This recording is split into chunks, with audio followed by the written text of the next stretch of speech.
What is going on, movie fans? James Patrick here with another ranked franchise series. And in this ranked series, we are covering the six Terminator films. So, the six films in the Terminator series, we're ranking them from the absolute worst of the worst to the best of the best. I just rewatched all six over the last week and have some thoughts to share with you on each of these. And actually, one of the films I had not seen all the way through. I thought I had, but was kind of surprised in the rewatch. So with all of these, I choose 10 categories and how I am ranking them. I look at the directing, the acting, the characters, the story and the script, the sound design, how cool the special effects or the Terminator is in it. And from that, I'm able to derive a score from 0 to 100. And that is what I'm using to give a numeric value or score to each of these. And that is how we are ranking them. But of course, one of the factors that we're looking at is how entertaining or fun is this? And ultimately, that's what this comes down to, is how entertaining or fun are these movies? So let's start, as we do with every one of these videos, with the worst of the worst. At the bottom of the list is Terminator 3 Rise of the Machines, which I had at 27%. There's really nothing that you could like about this movie.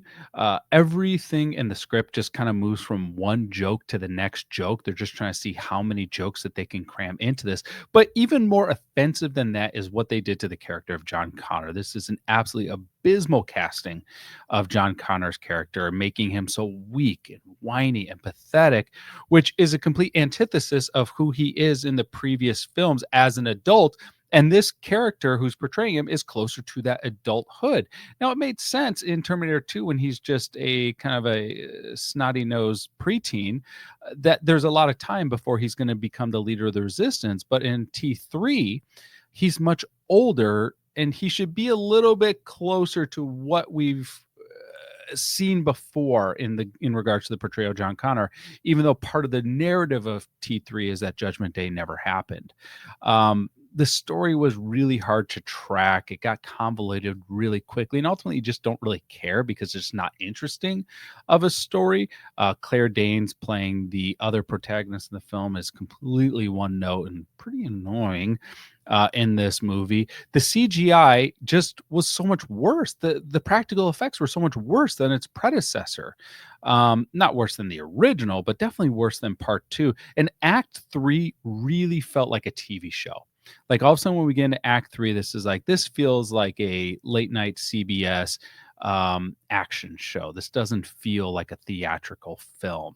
And it really just kind of leaves you wondering, did they run out of money or something? Is there some reason that this feels so rushed and like a wannabe cliffhanger that is just completely eye-rolling and boring? And hated this movie so much. I had never seen this movie all the way through, and I will never watch it all the way through again. Never watch any of it again. Terrible movie. All right. Moving on to number 5, we have Terminator Genisys. Now, I had this at 42%, but I was thinking about this in retrospect. This is such a bad movie also. And it really shouldn't be at 42%. The only reason it's probably higher is there are some cool elements to it. But we have just another annoying exposition voiceover, just CGI on top of CGI on top of CGI, another really bad casting of the John Connor character. And really the one sentence summary review is, what if we take these characters that you like John Connor and Sarah Connor, and let's just make them annoying. Let's just make you hate them. What if you hated them? And that's and then Kyle Reese's character, let's make you hate him the most. It's like, this is, if we hate everyone, who are we rooting for on this? Because there's no one to root for in this. It is so abysmally annoying what they've done to the characters in this. And more importantly, like, this is just a really poor script. So poorly written. So it's like, is it awful acting? Yes. Yes, also acting, but awful acting on an awful script. So it just feels like you're watching actors. It doesn't feel like you're immersed in another world. Story gets really messy, really bad pacing. Act 2 doesn't start till about 53 minutes into the movie. and they did this thing, and when this movie came out, Marvel, it's at its peak, where they try to emulate it, where every line just feels like it has to be a one-liner, and it's just not. Audiences deserve better than this. And we're just given just talking exposition, lots of CGI over actual filmmaking. All right, moving up to number 4. And I will say the top 4, I enjoyed all the top 4 movies.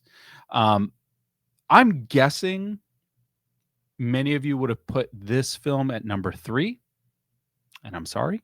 Uh, I would say that the scoring I had between this film and the film I put at number 3 are really close, only a few points different, but I'll explain why the number 3 film got the place it did. But at number 4, we have Terminator Salvation.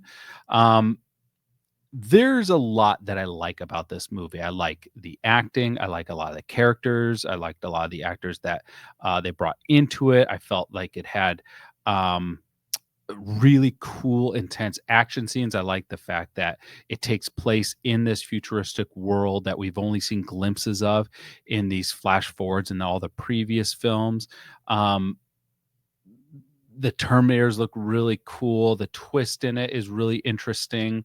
Um, really, like, I love, like, especially like Anton Yelnats playing Kyle Reese. I absolutely love that casting choice. Such a good character, such a good actor, RIP to play him.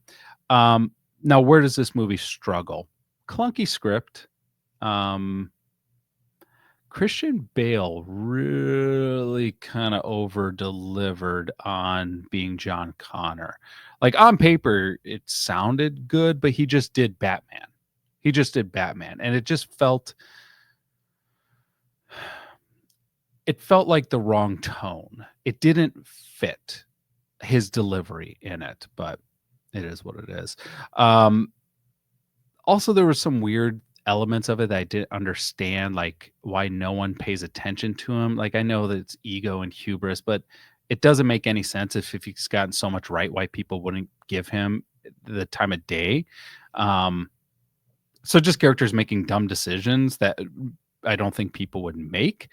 Also, I wonder, like, Skynet designed those like underwater snake robots. What were those for? Like, what practical purpose did they serve other than just to be a cool plot position? Anyway, love the Arnold surprise at the end. I thought that was kind of cool. Uh, and I don't mean to poop on this movie. I thought this is a fine movie. I had it in the low 70s. It's a fun movie. It's definitely not a movie that you want your brain on too much for, but it's fun and it's decent. It's good. I liked it. Okay. Terminator Dark Fate. Now, I'm guessing a lot would have this lower on it, but let me tell you what works in this movie. Mackenzie Davis is phenomenal. So good. I mean, she is perfect in this role and such a great addition to this cast. This, I think, is such a great role that Arnold has in it. Arnold shows up in this. He delivers. It had the balance, and I'll touch into this in definitely Terminator Part 2, but it had the right balance of action, great pacing with humor. And the humor wasn't the main star. It wasn't supposed to be that every line is supposed to be funny or every line is supposed to, be a gimmick or one liner that people can quote. Which is what they did in Terminator Genisys, and it was so annoying. This had that nice balance. The CGI, yeah, they leaned into the CGI a little bit too much, but there were some cool things that they did. The driving scene alone was really cool. Um, Engaging story. The protagonist was kind of weak. Um, but here's where the movie struggled: is who cares? Like, you're just telling Terminator 2 over again. That's all you're doing.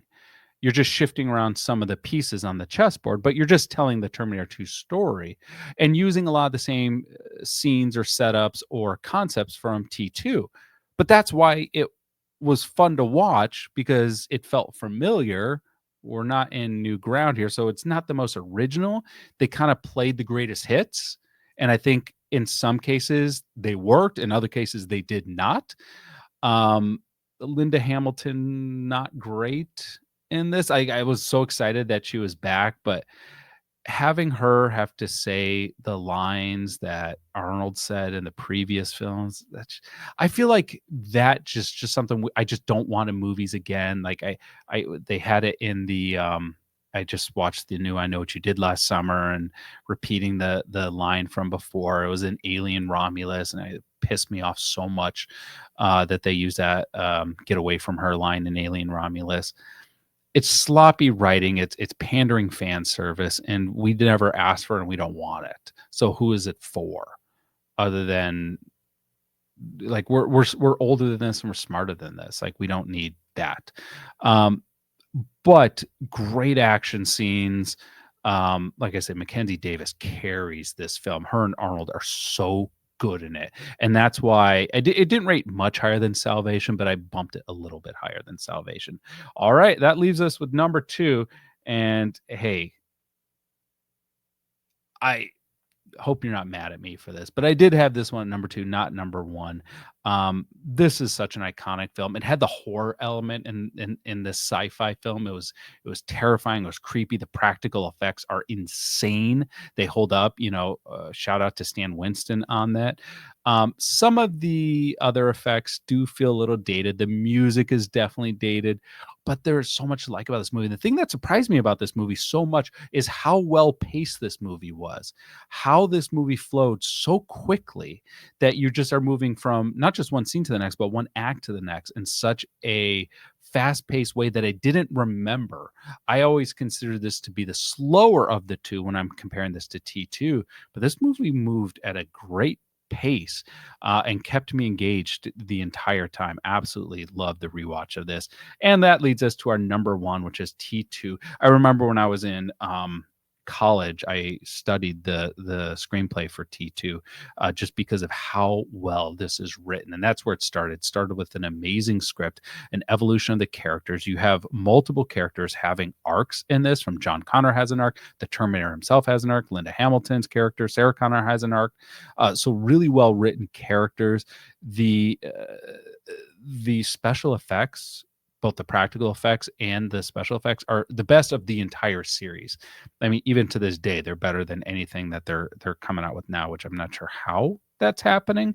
Um, it has the perfect balance of self-aware humor for the audience with real action with stakes. And that's the thing, that this film has stakes and you actually care about the stakes. You actually care about the people involved. I think the most savage villain out of any of the Terminator films. This was the most intense. Robert Patrick played it beautifully, perfectly. The film is crammed with some of the most iconic visual action scenes that are just known for the franchise, or just known for action movies in general. Um, and there's so many storylines kind of coming together, and it's brought together in a really, really, really powerful way. I mean, I remember when I watched this movie for the first time as a kid, like I got all teary-eyed when Arnold had to go into the boiler, and I was getting misty again watching it. It still holds the feels knowing what's going to happen. I mean, that's indicative of a really great movie, really well pieced together, strong acting from actors who are portraying characters that are well thought out and well written, and well directed and well pieced together. Like, this was as close to a perfect score as you can get. So there it is, the Terminator franchise ranked from the worst of the worst to the best of the best. I'm curious what your rankings are.